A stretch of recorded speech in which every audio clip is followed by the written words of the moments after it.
Audrey Azoulay, ministre de la Culture et de la Communication, Alain Rousset, président du Conseil régional de la Nouvelle-Aquitaine, et Gilles Petit, président du Centre national de la chanson des variétés du jazz, le CNV, ont signé la convention 2016 pour accompagner la filière musiques actuelles ce samedi 16 juillet 2016 aux Francopholies de La Rochelle à l'Espace Pollen. Ainsi, 260 000 € pour le fonds d'accompagnement seront affectés aux mutations socio-économiques de la filière musiques actuelles. Cette convention entre la région Nouvelle-Aquitaine, le Centre national de la chanson des variétés du jazz et l'État constitue le premier acte de la nouvelle politique culturelle à l'échelle de la grande région. Les services de la préfecture étaient également présents afin de rappeler, après le terrible attentat de Nice le 14 juillet 2016, les enjeux de sécurité associés aux manifestations culturelles.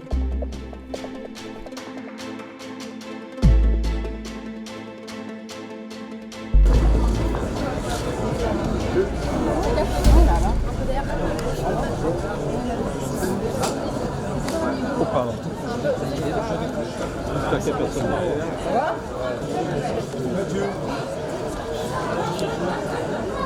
Bonjour.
Mais écoutez, alors non, je veux juste dire merci d'être là et je suis ravi que ça se passe ici, chez nous, aux Francopholies. Je suis vraiment impressionné d'avoir autant de gens importants autour de moi, donc je vais leur passer la parole parce que je suis sûr qu'ils sont des professionnels de ça. À qui je donne la parole ? Madame la ministre de la Culture et de la Communication, Monsieur André Rousset, président de région, Jean-François Foucault, maire de La Rochelle, Gérard Pont, mes amis Gérard Pont, Gérard Lacroix, merci. Nous sommes réunis aujourd'hui, malgré le drame qui nous a encore frappés, et qui visait explicitement à semer la terreur dans des rassemblements populaires. La démarche de cette convention s'inscrit dans une volonté de soutenir les coopérations entre les professionnels, les structures de développement, encourager l'innovation et l'expérimentation culturelle. Autant d'actions qui prouvent notre détermination et notre volonté à porter haut les valeurs de partage incarnées par le spectacle vivant et qui nous rassemblent aujourd'hui. Si aujourd'hui le leur est au recueillement, charge à nous, professionnels, institutionnels et pouvoirs publics, d'imaginer les outils de demain qui nous permettront de continuer à nourrir la diversité culturelle, à provoquer les plus belles émotions et les plus beaux moments de vivre ensemble. Le CNV, à travers le fonds d'urgence, continuera évidemment à être aux côtés des professionnels pour les accompagner et les conseiller dans le renforcement de la mise en œuvre de leurs dispositifs de sécurité. Ce jour porte néanmoins l'espoir de nous voir déployer des dispositifs construits précédemment avec les régions Aquitaine et Poitou-Charentes à l'échelle de la grande région Nouvelle-Aquitaine. C'est une enveloppe de 550 000 € pour les années 2015 et 2016 et plus de 50 projets qui seront soutenus par ce dispositif. C'est pour ça que je me réjouis de signer dans ces temps difficiles, dans ces heures difficiles. Je me réjouis vraiment de signer avec vous, Monsieur le Président, avec vous, Madame la Ministre, cette convention, parce que je crois que c'est une des réponses fortes à ce qui se passe en ce moment. Je vous remercie. Bravo.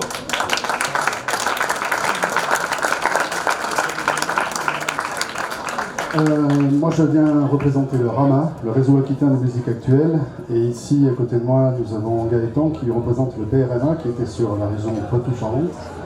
On peut dire que grâce à cette convention, on a pu réaliser pas mal de projets. On a pu travailler par exemple sur la pépinière du Krakatoa ou les boîtes électriques sur Talence, et que tout ce travail a généré un travail de collaboration et de réflexion pour mener à bien l'existence d'un grand réseau de filières qui couvrira toute la Nouvelle-Aquitaine et qui a un travail qui a commencé à partir de 2015 et qui aboutira au 1er janvier, c'est ça ? Au 1er janvier 2017 à un réseau unique sur l'ensemble de cette région. On espère que tout ça nous permettra de continuer les collaborations entre les divers partenaires, qu'ils soient opérateurs ou musiciens, et tout ça bien entendu à la taille de cette grande région. Voilà. Juste le projet de ce nouveau réseau musique actuelle, donc rassemblant le RAMA, le PRMA et puis le réseau informel du Limousin, a pour vocation et la FEPIA a pour vocation de favoriser le développement du secteur musique actuelle, en même temps d'accompagner tous les acteurs et de co-construire les politiques publiques, et en même temps, chose essentielle aussi, de favoriser le développement et la circulation des artistes sur notre territoire Nouvelle-Aquitaine. Voilà. Merci beaucoup. Bonjour, je suis Léonore Dubois, coordinatrice de la FEPIA, c'est la Fédé régionale des labels indépendants. Je tenais à remercier Madame la Ministre, la région, le CNV et la DGMIC aussi pour la signature de cette convention qui rend notamment possible le soutien à la musique enregistrée via le dispositif d'aide aux labels indépendants structurants. Je tenais à prendre juste 2 minutes pour parler du point de vue disque, souvent méconnu, via l'appel à projet des labels indépendants structurants et de l'importance des moteurs de la filière en région que sont ses producteurs. Le rôle des labels est très important en région, notamment à plusieurs égards. Ils sont éclaireurs, ils sont prescripteurs avec un effet d'entraînement, ils sont transmetteurs, ils sont ressources. Et c'est un élément essentiel de la chaîne artistique au même titre que les festivals, les salles, les disquaires ou encore les médias. À la FEPIA, on a plus de 40 adhérents et on observe depuis 10 ans, plus de 10 ans maintenant, leur impact en région. Leur présence a des bénéfices à plusieurs égards. Ils dynamisent la professionnalisation des artistes, ils encouragent l'entrepreneuriat local, ils favorisent l'économie transsectorielle. Leur ancrage territorial est très fort et c'est un élément clé de leur stratégie d'entreprise, autant que leur identité artistique. Donc nos régions représentent en ça un enjeu national et un potentiel de développement de la filière. Juste pour préciser, les labels structurés sont des labels qui existent depuis plusieurs années, avec un catalogue conséquent et plusieurs critères les rendent solides. Et ils sont structurants dans le sens où ils s'investissent depuis des années dans des actions collectives et ils portent des initiatives solidaires importantes pour tous les acteurs de la filière. Les objectifs de ce projet, c'est d'aider ces labels coopératifs en tant que locomotive d'un large réseau professionnel, de soutenir leurs projets d'entreprise qui investissent dans l'émergence, la nouveauté, qui défendent des esthétiques singulières, et c'est préserver ces garants de la diversité culturelle sur le territoire régional. Ils sont fragiles depuis la crise du disque que tout le monde connaît, et ce dispositif permet de maintenir cette expertise spécifique en région. Aussi, nous pensons qu'il est important de défendre les labels au même titre que les autres acteurs, parce que la production phonographique est un artisanat à part entière, que ce sont des pratiques sur nos territoires qui sont propres à un écosystème local qui n'existe nulle part ailleurs. Et c'est un combat qu'on porte à la FEPIA depuis plus de 10 ans, qui est de défendre ce savoir-faire nécessaire à l'équilibre du paysage musical, nécessaire aux artistes, nécessaire à tous les acteurs et les activités transverses. Aussi, la FEPIA intégrera le nouveau réseau musique actuelle pour renforcer les liens entre les maillons de la chaîne dans l'ADN d'un projet visionnaire autour de la circulation des œuvres et de la circulation des artistes. Et on espère s'inspirer de l'altérité parce qu'on en a besoin en ce moment, travailler avec nos voisins, d'autres régions, d'autres villes, d'autres pays, pour que cette expérimentation politique soit portée ailleurs et qu'elle soit assez innovante pour être au régional comme au national et en faire bénéficier les labels d'autres régions grâce à la Félin ici présente, la Fédé nationale, avec qui on travaille en lien étroit.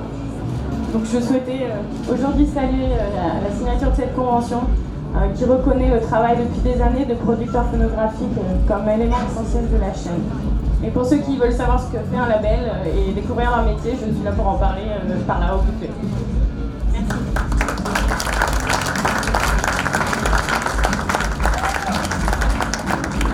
Bien, Madame la Ministre, Monsieur le maire, Monsieur le préfet, Monsieur le député, je salue le président et directeur du CNV, je salue aussi toutes et tous. C'est une belle signature et un beau symbole que l'on vient d'apposer, Madame la Ministre, Mesdames, Messieurs. D'abord parce que c'est une démarche qui a été co-construite. La force de la décentralisation et de la régionalisation, c'est de travailler avec les milieux socio-professionnels qui existent sur le terrain. En tout cas, c'est comme ça que nous concevons la façon de gérer les territoires. C'est aussi quelque chose qui n'oppose pas une grande région dont on craint la centralisation, je regarde le maire de La Rochelle, et les territoires. C'est enfin une convention qui allie à la fois le numérique et aussi et encore les territoires et l'émergence qu'il y a dans ces territoires. On avait engagé, et les deux autres régions qui viennent de fusionner aussi, dès 2005, cette démarche de construction des politiques publiques en faveur des musiques actuelles avec votre ministère et les adhérents des trois réseaux, Rama, FEPIA et AGEC. Cette démarche de concertation a permis la mise en œuvre d'une politique régionale singulière et la création d'un maillage unique et innovant en France de 8 labels SMAC pour scène de musique actuelle. Je regarde le préfet pour... On a une relation particulière avec le corps préfectoral à titre personnel. Il vous expliquera. Bon. On souhaite aller plus loin dans la structuration de la filière. C'est pourquoi avec Eric Roux, qui était président du RAMA, on a proposé à l'époque au gouvernement la signature et l'expérimentation d'un fonds territorial pour accompagner ces écosystèmes créatifs. Le ministère, c'était votre prédécesseur, la Fleur, a validé le principe, a demandé à Philippe Nicolas de travailler à l'élaboration de cette convention, et la création de ce fonds avec le CNV est un acte majeur et un peu fondateur sur le plan culturel de la nouvelle région. En l'espace de moins de 6 mois, nous structurons ce réseau qui permet de mailler l'ensemble des forces culturelles du territoire, et je pense que c'est une bonne chose en légitimant leur place. Le Conseil régional a validé et élaboré les conventions. C'est pas la première, puisque les 3 établissements qui sont sous votre autorité dans le champ des industries culturelles et créatives ont signé avec cette région une convention. C'est le livre, c'est le cinéma et c'est les musiques actuelles et la variété avec le CNV aujourd'hui. L'intérêt, c'est que les régions étant autorités de gestion sur les fonds structurels européens, nous pouvons aller au-delà de nos budgets pour accompagner cette démarche. Et puis, comment dire, l'autre petit plaisir, c'est que nous sommes la première région à le faire.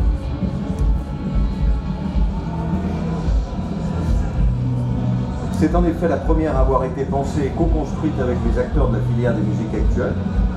La première à être déployée sur l'ensemble du territoire à travers 2 dispositifs, 4 appels à projets et un engagement financier que le président du CNV évoquait tout à l'heure. On a déjà pu soutenir 28 dossiers et nous allons bien entendu continuer à accompagner l'ensemble des labels et les troupes qui existent autour des musiques actuelles. Je suis par ailleurs heureux par l'annonce faite de la création d'un réseau unique des musiques actuelles, véritable convergence SENDIX, avec les adhérents du RAMA, le réseau aquitain des musiques actuelles, du PRMA pour Poitou-Charentes et de FEPIA pour les producteurs phonographiques indépendants d'Aquitaine et de la GEC sur le groupement des employeurs culture, lesquels rassemblent à ce jour 140 structures culturelles, 400 salariés et 44 millions d'euros de budget. Avec ce réseau unique, cette maison commune de toute la filière musicale en région, nous continuerons à avoir un pôle de compétences et d'excellence pour co-construire nos nouvelles politiques culturelles. Et notamment l'inscription des économies créatives dans ce schéma régional de l'innovation et de l'internationalisation que nous sommes en train de construire. Sur l'expérimentation nationale, label indépendant structurant, nous souhaitons faire de notre région une terre d'expérimentation et d'innovation. Cette convention intègre également le premier appel à projet commun de la région et du ministère de la Culture sur les labels indépendants structurants. Je salue le directeur régional des affaires culturelles. Les directions régionales des affaires culturelles existent encore, Madame la Ministre. Un jour, elles passeront sous l'autorité de la région.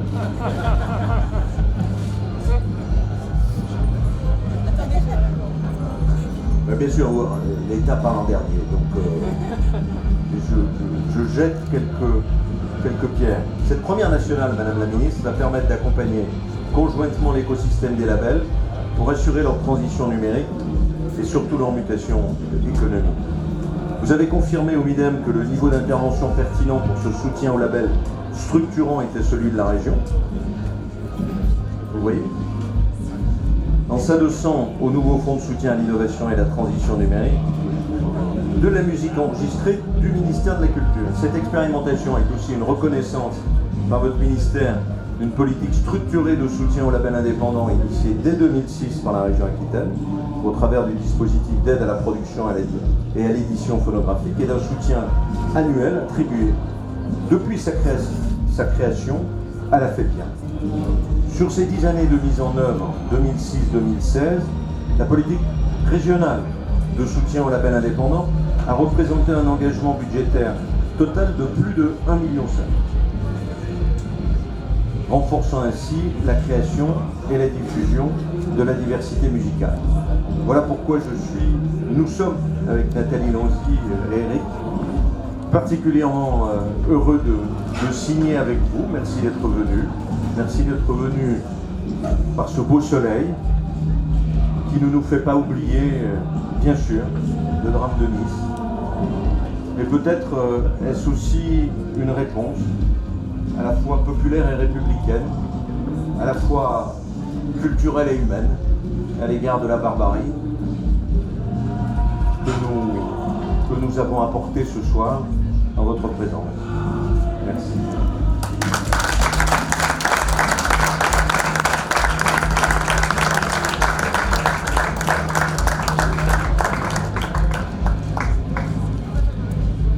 Merci beaucoup.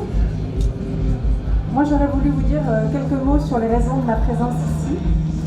Cette convention, mais pas seulement cette convention. On vit une période très particulière et en ce jour de fête nationale, ce qui a été visé, c'était des gens qui étaient simplement rassemblés le jour qui marque la fête des libertés, puisque le 14 juillet, c'est quand même ça, c'est le combat pour la liberté. Des gens qui étaient rassemblés de façon tout à fait paisible et joyeuse et familiale. Et c'est ça, c'est la nation, cette conception de la nation autour de la liberté, autour du rassemblement qui a été visée. Et ce que nous croyons avec le président de la République, avec ce gouvernement, c'est que justement, c'est à ce moment-là qu'il nous faut rester unis, qu'il nous faut bien sûr être solidaires de ceux qui ont été touchés, mais surtout être unis et continuer à défendre la liberté, ne pas céder au piège qu'on nous tend de toutes parts, ne pas céder à la division. Et la liberté que nous devons protéger, ça passe par la liberté de création, par la liberté de diffusion. C'est ce que nous avons fait avec la proclamation dans la loi qui a été promulguée le 8 juillet de la liberté de création et de la liberté de diffusion. Défendre la création, c'est aussi donner un cadre adapté de travail aux gens qui font vivre la création, c'est-à-dire les artistes, les techniciens du spectacle.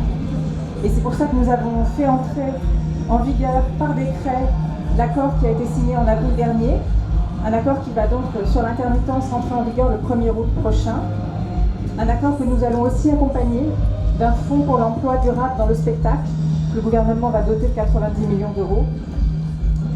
Défendre la création, c'est aussi pour cela, pour défendre l'éducation artistique et culturelle, que le président de la République a annoncé que le budget de la culture en 2017 serait prioritaire. Je pense que c'est un signe très important dans la période que nous connaissons.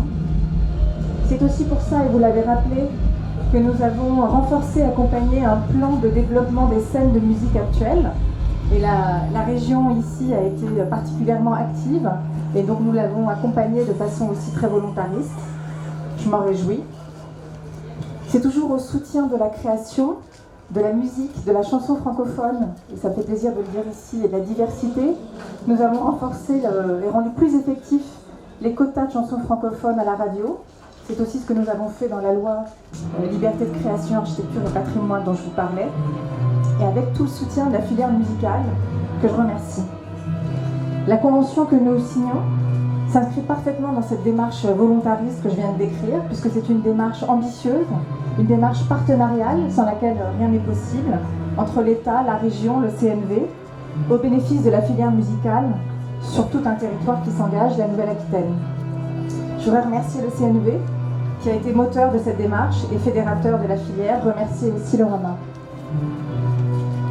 Je suis heureuse de signer cette convention ici au Francofolie, pas uniquement parce que La Rochelle est jumelée avec une ville qui m'est chère, mais aussi parce que ces Francopholies, justement, elles rassemblent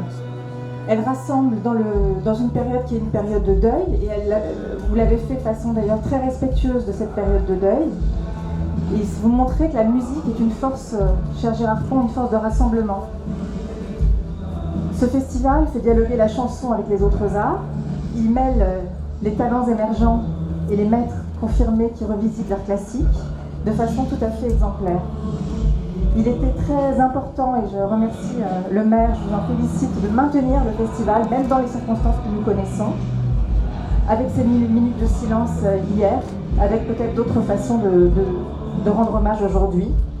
Et c'est pour préserver justement l'offre culturelle, la musique, le théâtre, le cirque, toutes les disciplines, que nous avons créé un fonds de soutien spécifique qui est opéré d'ailleurs par le CNV, mais qui va bien au-delà de son champ de compétences habituel, un fonds de soutien spécifique pour aider les scènes, aider les festivals à se tenir avec des conditions de sécurité renforcées que la période exige, et en les soutenant pour qu'ils ne prennent pas tous ces moyens sur la marge artistique dont ils ont besoin pour produire ces festivals, pour produire ces spectacles. Ce fonds, il a été créé au lendemain des attentats du Bataclan de novembre, et il a été justement doublé en juin dernier pour pouvoir accompagner la saison des festivals. Et on s'aperçoit qu'il était tout à fait nécessaire. C'est pour ça que les mesures ont pu être prises sous l'autorité du préfet ici, renforcées ces jours-ci. C'est pour ça que le ministre de l'Intérieur a confié à un préfet qui est avec nous ce soir une mission transversale pour aider et conseiller les festivals tout au long de l'été. Et c'est le sens, je dirais, de notre présence à tous ici. Défendre les valeurs de notre pays, défendre la capacité de rassemblement par la création, par la musique, dans un esprit de liberté, mais aussi dans un esprit de responsabilité. Je crois que notre sécurité à tous sera plus forte quand chacun aura compris et intégré qu'il porte en lui la capacité de résistance finalement et de résilience de notre société, et notre société qui est forte de son histoire, qui est forte de ses valeurs, qui est forte aussi de cette création qui l'enrichit et qui fait sa richesse et sa diversité. Voilà, c'est pour ça que je suis heureuse d'être avec vous ce soir, et c'est le sens de ma présence. Je vous remercie.